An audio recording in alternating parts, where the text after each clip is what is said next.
నమస్తే.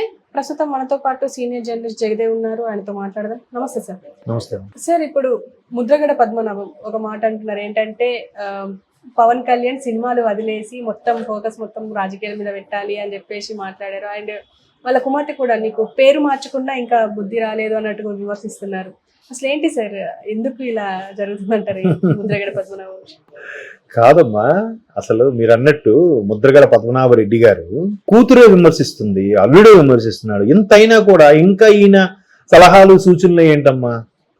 ఉందాగా ఇప్పుడు మిగతా వాళ్ళందరూ మాట్లాడలేక కాదు కదా, సైలెంట్ అయిపోయారు కదా. ఇంకా ఈయన ఎందుకు మాట్లాడడం? చేదస్తామా? ఎందుకు అట్లా అనిపించుకోవడం? గతంలో పవన్ కళ్యాణ్ సపోర్ట్ చేస్తూనే కొంతమంది మేధావులు లేఖలు రాస్తేనే తిట్టుకున్నారు చాలా మంది. అరే, ఆయన ఓడిపోయినప్పుడు ఒక్క భుజం తట్టలేదు కానీ వచ్చి ఇప్పుడు మాత్రం మేము జనసేన టీడీపీతో కలిస్తే మాకు ఎన్ని సీట్లు ఇస్తారో చెప్పండి, ఏ మంత్రి పదవులు ఇస్తారో చెప్పండి అని పెద్ద బహిరంగ లేఖలు రాశారు. ఒక్కొక్కడు పోటుగాల్ లాగా. ఆ పావుకే చెందిన వ్యక్తి ఈయన కూడా ఇట్లా మళ్ళీ ప్రశ్నించారు. బట్ అటు తిరిగి ఇటు తిరిగి మళ్ళీ ఆయన ముందు ఆయనకి టికెట్ ఇస్తారంటే లేదు, ఆయన తమ్ముడికి ఇస్తారని, వాళ్ళ అబ్బాయికి ఇస్తారని, తర్వాత వాళ్ళ అబ్బాయి కాదు ఈయనకే ఇస్తారని, మళ్ళీ వెనక్కి వచ్చి ఇక్కడ లోకేష్ గారు అనుచరులతో కొంతమంది మంత్రాలు జరిపారని రకరకాల వార్తలు విన్నాం కదా. మళ్ళీ అటు తిరిగి మళ్ళీ జగన్మోహన్ రెడ్డి గారి వైపు వెళ్ళారని, ఇక్కడ ఏం ఆప్షన్ లేకపోతే పవన్ కళ్యాణ్ గారు కూడా చేరదీయలేదని, కాపు సామాజిక నేత అయినప్పటికీ. ఆ తర్వాత నేను 1000 కార్లతో జగన్మోహన్ రెడ్డి గారి సమక్షంలో కలుస్తాను, 100 కార్లతో కలుస్తాను, ఎంత సైలెంట్ గా ఒక్క ఆయన కలిసి వచ్చేసాడు. ఆయన అపాయింట్మెంట్ ఇవ్వలేదా? మీకు కలవడం కుదరలేదా? అయ్యింది. నేను ఆయన గాని గెలిస్తే నా పేరు మార్చుకుంటాను పద్మనాభరెడ్డిగా అన్నారు, అది అయ్యింది. మొన్న వాళ్ళు భూత పురాణం తిట్లను భరించలేకపోతున్నాను, నేను ఇంక నన్ను చంపేయండి అనుకుని ఎమోషనల్గా ఏదో మాట్లాడారు, అయిపోయింది. మళ్ళీ ఇవన్నీ ఎందుకు? మీరెవరు సలహాలు ఇవ్వడానికి? అరే ఏమీ అంటే చూసారా వాళ్ళ నైజం ఎంత బయటపడిందో? మీరు అసలు గెలవలేదు, ఓడిపోయారు, మీకు అసలు ఏ ఇది లేదు. అతన్ని పవన్ కళ్యాణ్ని మీ సామాజిక వర్గం అయినప్పుడు కూడా చేదగొట్టారు, అతన్ని బద్నాం చేయాలని చూశారు, ఎంత బ్యాడ్ చేయాలని చూశారు, ఎన్ని రకాల ట్రోల్స్ చేశారు, ఎంత చీప్గా చూశారు. మళ్ళీ ఇప్పుడు ఎంత ఇది లేకుండా మీరు ఎన్టీ రామారావు లాగా సినిమాలు చేయకండి, ఇదిలోనే ఉండండి. మీరెవరయ్యా సలహాలు ఇవ్వడానికి? మీరెవరు అసలు? ఎన్టీఆర్ గారు సినిమాలు చేయలేదా?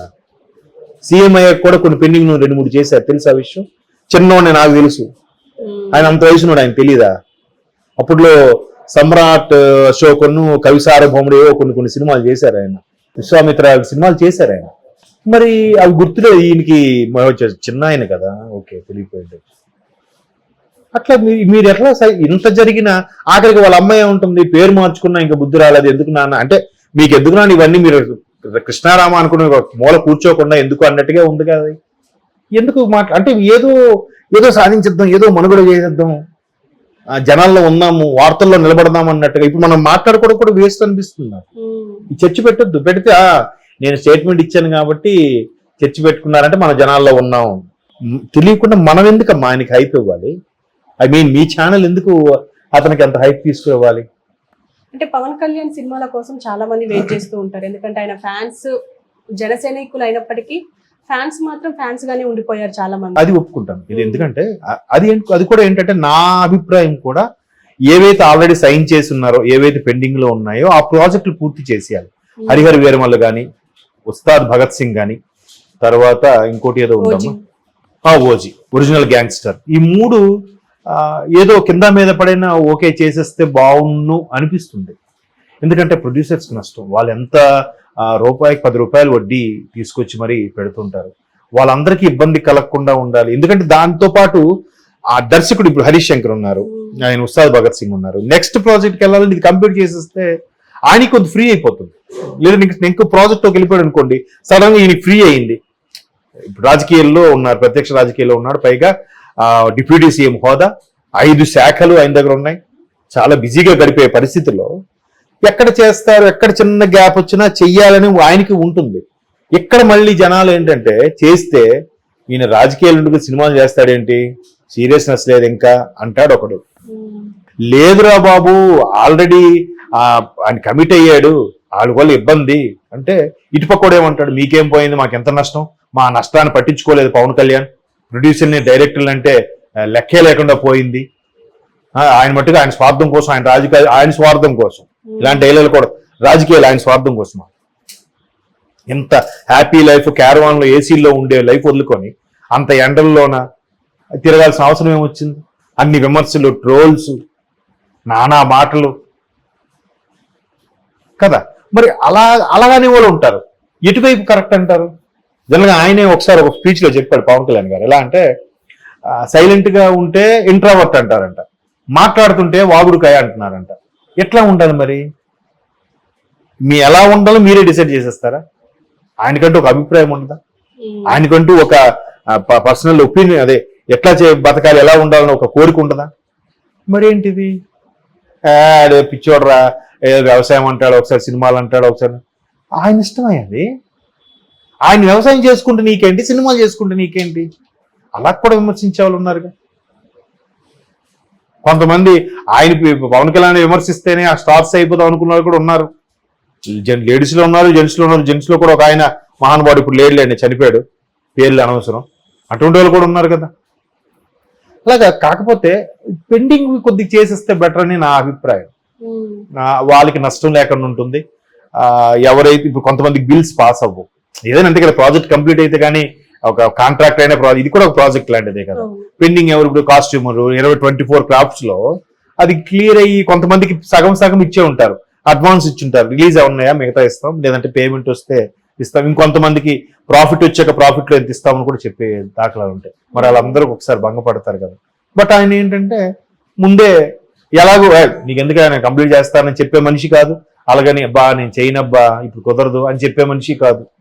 ఏమి అండు అవకాశం ఉంటే చేసేద్దాం అన్నట్టుగానే మాట్లాడతారు.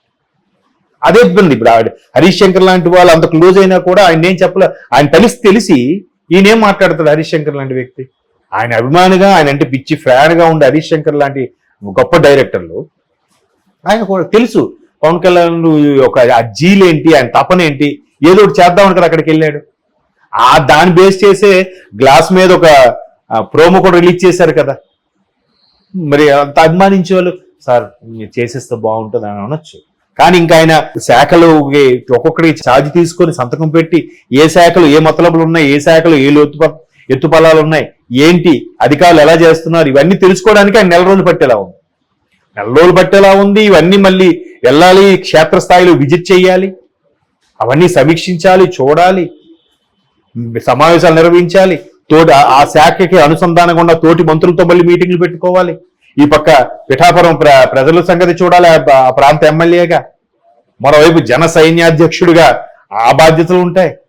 ఎప్పుడు మరి చేస్తాడు? రోజుకుని 24 గంటలేగా. కుటుంబంకి అయితే టైమే లేదు, డౌట్ లేదు. అక్కడ కుటుంబంతో ఎక్కడ టైం ఉంది కనుక. కాకపోతే ఇంట్లో కుటుంబం ఉంటుంది, నైట్ పడుకున్నప్పుడు కలుస్తారేమో.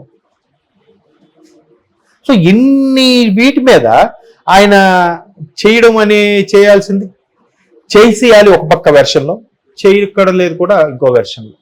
మేబీ చూద్దాం వాళ్ళకి ఏమైనా ఈయన, ఎందుకంటే గతంలో కూడా కొన్నిసార్లు ఈయన వల్ల ఇబ్బంది పడిన వాళ్ళకి తిరిగి నష్టపరిహారం చెల్లించిన సందర్భాలు కూడా ఉన్నాయి. ఆయన ఎప్పుడు అది తెర మీద చెప్పుకోడు. సో అట్లాగా అలా అనుకుంటే ఈయనకి రావాల్సిన రెమ్యూనరేషన్ కూడా మొత్తం లాగేసి ఉండొచ్చు కదా. లాగలేదు కాబట్టి వాళ్ళు అంత ప్రెజర్ చేయలేకపోతున్నారు. లాగితే ఖచ్చితంగా ఇప్పటికి ఎవడొకడు కేసు వేయడమో ఏదో అవుతుందిగా. కాబట్టి సినిమాలు చేయకుండా ఉంటేనే డెడికేషన్ లాగా ఉంటుంది రాజకీయం అనేది.